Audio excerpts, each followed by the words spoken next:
Fermerët që kanë aplikuar në fillim të këtij viti për të përfituar mbështetje financiare në sektorin e të mbjellave stinore, frutikulturës, vreshtarisë, bletarisë, gjedhëve e të tjerë, vijojnë ende të mos i kenë marrë fondet e premtuara.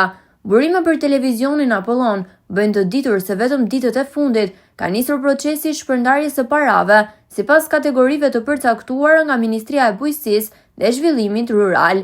Sipas skemës së miratuar, fermerët që aplikuan në fillim të vitit duhet të marrin mbështetje për farat dhe fidanët e mbjellë për bimë mjekësore, si dhe për kultivimin në sera.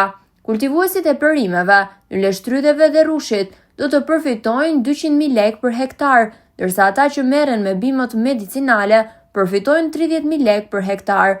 Po ashtu mbetet në fuqi edhe skema e naftës pa taksa, por procesi i shpërndarjes së saj ende nuk është mbyllur, ndonse tashmë kemi hyrë në muajin e parë të vjeshtës.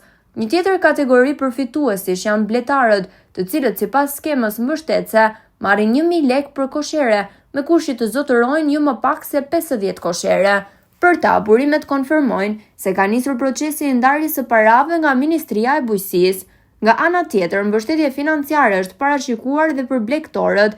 Ata që mbarshtojnë viça përfitojnë 5.000 lekë për krerë, ndërsa ata që rrisin lop përfitojnë 10.000 lekë për tufë, jo më të vogël se 10 krerë.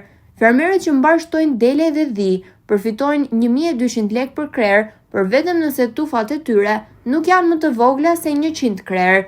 Ndërkohë, fermerët në të gjithë vendin mbeten në pritje të lëvrimit të vlerave monetare të premtuara nga Ministria, të cilat janë jetike për të përballuar shpenzimet e kryera gjatë këtyre muajve në fermat e tyre.